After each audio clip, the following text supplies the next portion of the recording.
Bon, aujourd'hui j'ai envie de vous faire une vidéo pour vous expliquer la biodynamie. Mais ça me semble compliqué de faire un truc court et surtout un truc clair. On va voir comment Internet définit ça. Alors, le Larousse, il raconte quoi? Méthode d'agriculture principalement appliquée à la vigne, n'utilisant ni pesticides ni engrais chimiques et tenant compte du rythme des saisons et de la nature. Oui, ouais, c'est un peu réducteur quand même. Wikipédia. Ah oui, Wikipédia, il y en a une pleine tartine. La première phrase, qu'est-ce qu'ils nous disent? L'agriculture biodynamique, aussi appelée communément biodynamie, est un système de production agricole magique issu du courant ésotérique et de l'anthroposophie. Alors, ésotérique, ok. L'anthroposophie, bon, bah, on va en parler. Mais magique, je suis pas certaine que ce soit la bonne définition. Ouais. Ouais. On va aller voir ailleurs, sur l'internaute par exemple. Technique de culture de la vigne. Donc là, il n'y a que la vigne. Fondée sur le respect des processus naturels. Ouais. Ce système de production, on considère qu'il faut apporter le moins d'intrants possible au sol cultivé et aux cultures. Ouais. Alors, il n'y a pas que ça non plus dans la biodynamie. Dico-agroécologique, on a peut-être quelque chose de plus sérieux. L'agriculture biodynamique est un mode de gestion des cultures sans intrants de synthèse. Ah ouais. Waouh. C'est carrément hyper réducteur. Hein. C'est quoi le problème? C'est un peu plus que ça, la biodynamie. Bon, d'abord, il faut que je vous dise que le terme de biodynamie et tous les principes qui se cachent derrière ce mot, il vient de Rudolf Steiner. Un intellectuel autrichien. C'est une sorte d'illuminé du bocal en vrai, qui en 1924 va donner un cours aux agriculteurs, sous forme d'une dizaine de conférences qui feront l'objet plus tard d'une publication du livre éponyme, qui est la base de cette pratique. Dans ces conférences et dans ce bouquin, il dégage une dizaine de principes de base pour la pratique de la biodynamie. Dans un premier temps, il commence par expliquer l'influence du cosmos, c'est-à-dire de l'environnement à une échelle universelle. Il va parler de l'utilisation et du respect des rythmes de cet environnement qui sont définis en grande partie par les astres.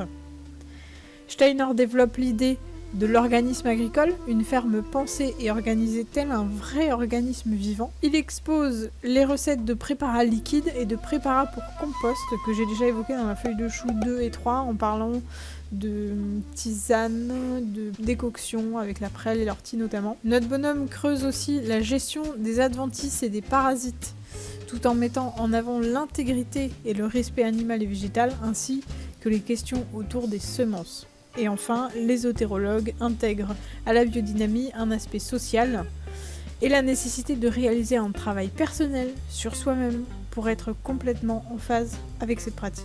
Joli programme, n'est-ce pas? Rudolf Steiner a un palmarès impressionnant. Passionné par Goethe, il écrit des bouquins à tour de bras sur des sujets allant de l'agriculture à la sociologie, en passant par l'éducation, la spiritualité, la science et la philosophie, entre autres. Il est effectivement à l'origine de l'anthroposophie, un courant ésotérique qui aujourd'hui est inscrit dans la liste Miviludes, c'est-à-dire qu'il est considéré comme à tendance sectaire. Ça fait un peu peur, hein? Et pourtant, l'anthroposophie et les principes de biodynamie sont partout. Déjà, elle est très utilisée chez les vignerons, de plus en plus. Elle est utilisée aussi en maraîchage, évidemment, et dans d'autres productions alimentaires. On a le label Déméter qui est vraiment un gage de pratique biodynamique sur les produits de tous les jours. On a également la ligne de cosmétiques Velleda et la banque en ligne La Nef, qui sont également rattachés aux anthroposophes. Et pour ceux qui connaissent, on a aussi les écoles alternatives Waldorf-Steiner. Ce bonhomme a même pondu des principes d'architecture pour l'anthroposophie et a créé une danse aussi, qui s'appelle l'eurythmie. Bref, Steiner c'est un badass, une sorte de grand singe ultra intelligent en contact spirituel avec nos supérieurs universels. Pour moi, j'avoue qu'il sort un peu nulle part quand même, mais qui a mis son grain de sel et donné son avis sur à peu près tout. Bon, j'ai essayé de lire ce bouquin, en commençant sur recommandation par La philosophie de la liberté. Et ben, franchement, il faut s'accrocher. Le gars a une manière tellement alambiquée d'écrire, franchement, c'est difficile de le suivre.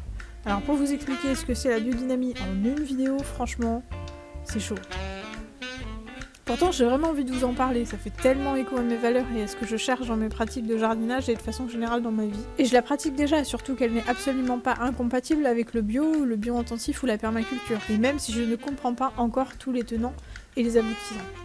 D'ailleurs, à ce propos, je crois que même Steiner savait pas tout expliquer pourquoi il fallait mettre de la bouse de corne, de la silice de corne, il savait juste que ça fonctionnait. Et ben ça marche vraiment. Du coup, si ça vous intéresse, si vous voulez en savoir plus sur les principes listés dans cette vidéo, si vous voulez connaître certains secrets de la biodynamie, dites-le-moi dans les commentaires et posez-moi toutes les questions que vous vous posez à ce sujet. Je vous prépare une série de vidéos pour répondre à tout ça et vous expliquer ce que je sais et surtout ce que je comprends. En attendant, je vous laisse avec les doux mots de Déméter, le label en biodynamie, qui pour moi est une vraie définition de la pratique. L'agriculture biodynamique est une forme d'agriculture biologique à la fois holistique, régénérative et positive. C'est une agriculture holistique qui propose un nouveau regard sur la nature. Elle considère la ferme et plus généralement la terre comme un organisme vivant. Elle favorise le développement de fermes plus autonomes et diversifiées. Elle prend également en compte, dans la mesure du possible, les cycles qui rythment la vie de la terre, cycle solaire et lunaire par exemple, pour optimiser les travaux agricoles et la qualité des produits, conservation notamment. La biodynamie s'appuie sur toute l'intelligence de la nature pour accompagner les plantes et les animaux vers un développement harmonieux. C'est une agriculture régénérative. Régénérative des sols, mais aussi des plantes et de la qualité des aliments. Par l'utilisation de compost et de préparation à base de plantes médicinales, de silice et de bouse de vache, la biodynamie augmente la fertilité et la biodiversité des sols, et notamment leur teneur en humus. Elle accompagne également les plantes dans leur développement et renforce leur immunité. L'utilisation des préparations biodynamiques favorise la production d'aliments de plus grande vitalité qui expriment toute la typicité et les saveurs de leur terroir. C'est une agriculture positive que les agriculteurs ont plaisir à pratiquer car elle propose des solutions concrètes à plusieurs problématiques actuelles. Perte de fertilité des sols, changement climatique, perte de qualité des aliments, perte d'autonomie des fermes, baisse de la biodiversité entre autres. La biodynamie relie intimement l'homme à la nature et permet aux agriculteurs de redevenir des acteurs positifs qui agissent concrètement pour le bien de la terre et des hommes. Voilà, pensez à vous abonner à la chaîne, à cliquer sur la cloche, partager cette vidéo, mettez plein de commentaires et plein de pouces bleus. C'était Zoé, future maraîchère sans terre dans le Cher pour Internet. À bientôt.